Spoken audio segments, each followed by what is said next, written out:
हाँ जी बाबे होगी सत श्री अकाल। आज बैठे हैं और हिंदी में बात तो कर रहे हैं क्योंकि गुजरात में है ना, तो थोड़ा बोलना पड़ता है ना। सो आज हमारे साथ है बहुत अच्छे घोड़ों के लवर भी और बहुत अच्छे डॉक्टर जुल्फिकार अली जी। डॉक्टर साहब नमस्कार। नमस्ते नमस्ते नमस्ते जी। वेलकम है जी आपका। थैंक यू वेरी मच आपको और आपके सभी श्रोताओं को, देखने वाले सुनने वालों को नमस्कार। थैंक यू डॉक्टर साहब, बहुत धन्यवाद। डॉक्टर साहब आपका बहुत नाम सुना है, चाहे हमारे पंजाब में डॉक्टर हों, नमस्ते नमस्ते। चाहे हॉर्स लवर हों। Thank you very much. Doctor साहब कितना टाइम हो गया आपको? देखो विके भाई, करीबन मेरे को 30 साल हो गए हैं। मैंने ज़िंदगी में सिर्फ घोड़ों के साथ ही काम किया है। मैं पहले पूना में काम करता था, कुछ साल मैं अमेरिका में बिताया, कुछ साल ऑस्ट्रेलिया में बिताया, वापस पूना में आया, फिर उसके बाद अभी गुजरात में इधर पे इस हॉस्पिटल पे हूँ। ओके डॉक्टर साहब, इस हॉस्पिटल का कुछ नाम रखा हुआ है, कैसे है? हमारे हॉस्पिटल का नाम है रामदूत इक्वाइन हॉस्पिटल। ओके ये मेरे और दिनेश भाई के पार्टनरशिप में बना हुआ हॉस्पिटल है। ओके और हम इधर पे, हमारा सपना ये है कि हम हिंदुस्तान का बेस्ट हॉस्पिटल इधर बनाएं। तो उसका काम ऑलरेडी चालू हो गया है। हमारे ऑपरेशन थिएटर के बिल्डिंग का काम अगर आप देखोगे चारों तरफ तो आपको दिखाई देगा कि चल रहा है बिल्डिंग का काम चालू शुरू हो गया है। ऑपरेशन थिएटर होगा, एक्सरे यूनिट होगा हमारे पास में, अल्ट्रासाउंड तो ऑलरेडी है, एंडोस्कोपी होगा। जो कि दुनिया के जो भी हॉस्पिटल्स होते हैं, घोड़े के हॉस्पिटल्स होते हैं, उधर जो कुछ भी है वो अपने पास होगा, सुविधा होगा। वैसे ही अभी लगभग हिंदुस्तान के सभी स्टेट से घोड़े अपने हॉस्पिटल पे आ रहे हैं, लेकिन कुछ कंस्ट्रेंट है, जैसे कि कॉलिक सर्जरीज है, कुछ ऑर्थोपेडिक जो हड्डियों का सर्जरी है, बच्चों के कुछ टांग करेक्शंस करने होते हैं, उसके लिए ऑपरेशन थिएटर ज़रूरी होता है। वो हम अभी बना रहे हैं, करीबन 1-1.5 महीने में वो पूरा तैयार हो जाएगा। ओके डॉक्टर साहब कॉलिक सर्जरी के बारे में थोड़ा बताइए। कॉलिक सर्जरी एक ग्रुप सर्जरीज है जहाँ पे जब मेडिकल कॉलिक बेसिकली 2 टाइप का होता है। एक मेडिकल कॉलिक होता है, दूसरा सर्जिकल कॉलिक होता है। सर्जिकल कॉलिक में आंतड़ी या तो घूम जाती है या एक जगह से दूसरी जगह चले जाती है या कहीं फंस जाती है, तो वैसे सिचुएशन में मेडिसिन काम नहीं करता है। ओके उस सिचुएशन में आपको घोड़े को एब्डोमेन खोल के उसको वापस करेक्ट करके दोबारा सिलना पड़ता है। वो एक कॉम्प्लिकेटेड सर्जरीज है, इंडिया में बहुत कम लोग करते हैं। ओके तो हमारे यहाँ पे वो फैसिलिटी होगा कि हम इधर पे जो मेडिकल केसेस नहीं है, जो कॉलिक मेडिकली ट्रीट नहीं होता है, उसको सर्जिकली ट्रीट करेंगे। और रिकवरी के चांसेस पूरे होते हैं? पूरे किसी भी चीज़ में पूरे नहीं होते हैं कि भाई, लेकिन ऐसे जो सर्जिकल केस है वो मेडिसिन से कभी ठीक नहीं होंगे। ओके तो उसको सर्जरी ही करना पड़ता है। हमारे पास ऑप्शन नहीं है कि सर्जरी करे या ना करे, सर्जरी ही करना पड़ता है। और सर्जरी करने से अगर आपके पास एक्सपीरियंस, भगवान की तरह से हमारे पास काफ़ी एक्सपीरियंस होगा तो आपका सक्सेस रेट मोर देन 60-70% होता है। ओके तो जहाँ पे 0% होगा वहाँ से 70% काफ़ी हो जाता है जी। क्योंकि सर्जिकल केस को आप मेडिकली ट्रीट नहीं कर सकते। ओके जो सर्जरी होनी है वो होना ही है। जो कॉलिक सर्जिकल है, जहाँ में आंतरिक घूम गया है, ट्विस्ट हो गया है या तो डिस्प्लेस हो गया है, वहाँ पे सर्जरी कंपलसरी है। Okay sir. और डॉक्टर साहब जैसे ये सीजन चल रहा है, ये सीजन में बहुत ज़्यादा घोड़ों को खांसी, जैसे हमारे पंजाब में कनार कह देते हैं, है ना? तो इसकी कोई वैक्सीनेशन वगैरह कुछ? देखो ये क्या है, दो टाइप के होते हैं आपके, जो खांसी सर्दी वगैरह कभी तो नॉर्मल वायरल इन्फेक्शन से होता है, कभी कभी वो स्ट्रैंगल्स के वजह से स्ट्रैंगल बीमारी है जो कि काफ़ी कंटेजियस है।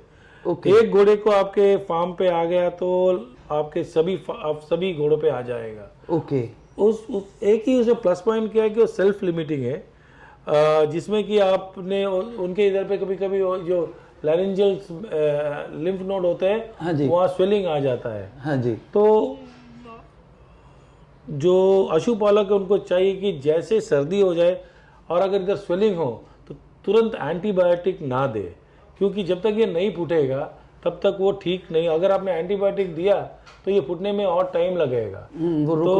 तो उसको हमारे को मैच्योर करना है, उसको बर्स्ट करना है। एक बार वो बर्स्ट हो जाए तब 2-3 दिन में वो ठीक हो जाता है। ओके। तो तुरंत, क्योंकि सर्दी और प्लेन कोल्ड है तो कोई भी नॉर्मल एंटीबायोटिक से ठीक हो जाता है, तो वो डरने वाली बात नहीं है। लेकिन अगर स्ट्रैंगल्स है जो कि बहुत कंटेजियस है, एक घोड़े को आया तो आपके लॉट सबको आएगा, इनफैक्ट वो पूरे एरिया में भी आएगा। ओके। तो वो उसमें डेथ नहीं होता है घोड़े का, लेकिन घोड़ा बहुत वीक हो जाता है और खाना वगैरह खाना कम कर देता है, दिक्कत होती है खाने हाँ। में। तो मैंने देखा है इधर पे कुछ लोग जैसे ही नेशनल डिस्चार्ज और थोड़ा सा स्वेलिंग देते हैं, इमीडिएटली दवा शुरू कर देते हैं, जो कि गलत है, वो नहीं करना चाहिए।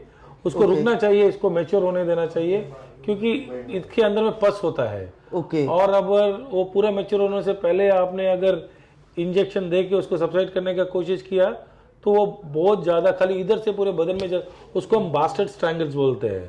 तो पूरे बदन में जा सकता है, वो जानलेवा हो सकता है फिर अगर वो बॉडी में चला गया तो, पूरे सिस्टम में चला गया तो। ओके डॉक्टर साहब, और अगर किसी के ऐसा आ जाता है और वो बेचारा नॉर्मल बंदा है, अपनी वीडियो देखेगा, पर शुरू में क्या दे सकता है नॉर्मल? देखो, अगर पेन किलर ऐसी ना, पेन किलर भी नहीं देना चाहिए अगर इधर स्वेलिंग है तो। हाँ जी। अगर नॉर्मल सर्दी है तो आप उसको plain antibiotics like sulfa antibiotic है या एमिकैसिन और पेनिसिलिन है, ऐसे कुछ नॉर्मल एंटीबायोटिक्स डॉक्टर से कंसल्ट करके या डॉक्टर को बुला के दे जाए, वो बेहतर होगा। और उसके साथ साथ एंटी इन्फ्लामेटरी देंगे तो वो भी उसके साथ फायदा देगा, कि जैसे कि आर्टिजोन या फ्लोनिक्सिल वगैरह कुछ भी है, वो उसको उस टाइम मदद करेगा। अगर उसका ब्लड काउंट हो सके तो ब्लड काउंट भी चेक करना कि उसका जो WBC काउंट है वो कितना है करके। अगर ज़्यादा है और इधर पे लिम्फ नोड स्वेलिंग नहीं है तब तो आप ये कर सकते हो। लेकिन अगर लिम्फ नोड स्वेलिंग है और वो हम स्ट्रैंगल सोच रहे हैं तो एंटीबायोटिक्स को डिले कराए, ताकि ये पहले ये मैच्योर होकर फूट जाए, क्योंकि फूटने के बाद ही आराम मिलेगा। फूटने के बाद ही एंटीबायोटिक काम करेगा। वो एक बार बर्स्ट होकर गिर जाएगा, ये एक पर्टिकुलर बैक्टीरिया स्ट्रेप्टोकोकस इक्वाई बोलते हैं उसको, उसके वजह से होता है वो। अगर हमने हाफ वे में ही उसको रोकने की कोशिश की तो पूरे ब्लड सर्कुलेशन में माइग्रेट होता है, वो फिर वो बाकी अलग अलग ऑर्गन्स में ऐसे एब्सेसेस बनाता है। ओके। तो उसको हम बास्टर्ड स्ट्रैंगल बोलते हैं।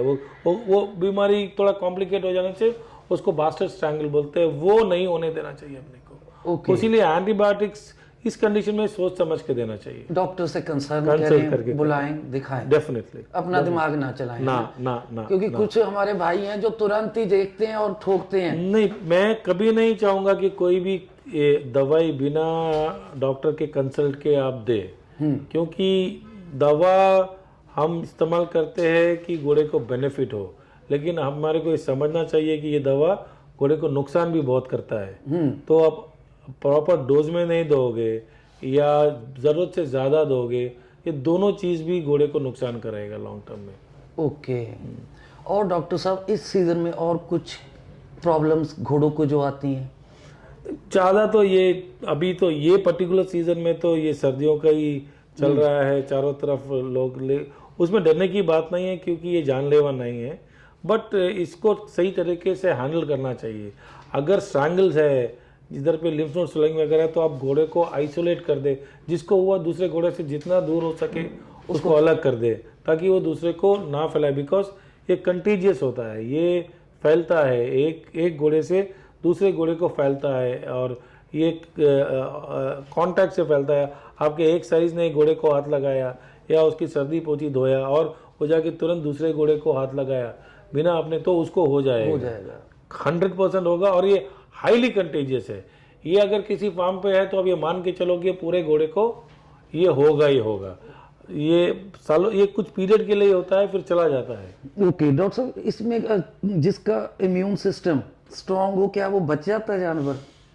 हो सकता है कभी कभी, ये अगर उसको पहले हो गया है ये, हाँ जी, तो नहीं भी हो सकता है। हर बैक्टीरिया सबको डिजीज कॉज करे ऐसा जरूरी नहीं है। तो 100% हम ये मानते हैं कि जब ये आए ये तो सबको आ जाता है, लेकिन कुछ घोड़े इसमें से बिकॉज उनका इम्यूनिटी ज़्यादा है तो सो नहीं भी हो, ऐसा भी हो सकता है। क्योंकि ये हमारे साथ ना एक्सपीरियंस हुआ, हमारे फार्म पे सबको हो गया था। एक बच्ची थी हमारी सबसे अच्छी बच्ची, पर हम डर रहे थे इसको ना हो जाए, और हमारे पास जगह भी नहीं थी कहीं दूर उसको शिफ्ट करें। नहीं हो और सकता है, उसको बिल्कुल हुआ ही नहीं जी। हो सकता है, हो सकता है। ये देखो बीमारी से लड़ना, बॉडी, हम दवा एक्चुअली बीमारी से नहीं, दवा मदद करते हैं अपने बॉडी के लड़ने की शक्ति को बढ़ाने के लिए। दवा की वजह से ही बीमारी ठीक नहीं होती है। बीमारी ठीक तो हमारे बॉडी के बैक्टीरिया से अगेंस्ट लड़ने की ताकत की वजह से होता है। तो कुछ में ज्यादा होता है ताकत लड़ने का, कुछ में कम होता है। तो दवा आंसर नहीं है बीमारी ठीक करने का। वो हमारे को समझना चाहिए। कुछ भी चीज हम, इवन हमारे इंसानों में भी कभी कभार कोई लोग कुछ छोटा मोटा सर्दी हो जाए तो दवा नहीं लेते हैं, वो अपने ही आप 3-4 दिन में, वो एक प्रोवर्ब है, आपने दवा लिया तो 7 दिन में ठीक हो जाएगा, दवा नहीं लिया तो 1 हफ्ते में ठीक हो जाएगा। तो वैसे वो घोड़े में भी वैसे ही होता है। लेकिन हमारे को ऑब्जर्व जरूर करना चाहिए। प्लेन नॉर्मल कटर, नेसल कटर है तो ज्यादा फिक्र नहीं करना चाहिए वो, क्योंकि सीजनल होता है, कोई भी पासिंग वायरस की वजह से हो सकता है।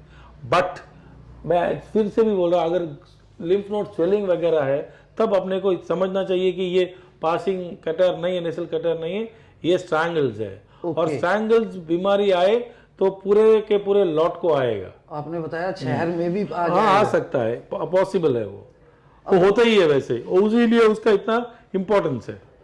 उसमें सिर्फ एक ही चीज जो हमारे को थोड़ा मदद करता है कि इससे डेथ नहीं होता है घोड़े का, अनलेस वो कॉम्प्लिकेट हो जाए। अनलेस वो, आपने जैसे ही देखा इधर स्वेलिंग आया तुरंत से एंटीबायोटिक और ये वो सब लगाना शुरू कर दिया, तब वो कॉम्प्लिकेट होता है।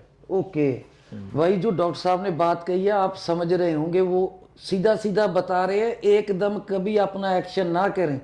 क्योंकि हम लोग कई बार क्या करते हैं, डॉक्टर साहब से बात भी नहीं करते हैं, सुना होता है वही ठोक देते हैं। इंजेक्शन भी हर बीमारी में लगभग एक ही चीज यूज कर लेते हैं। बराबर है, बराबर है।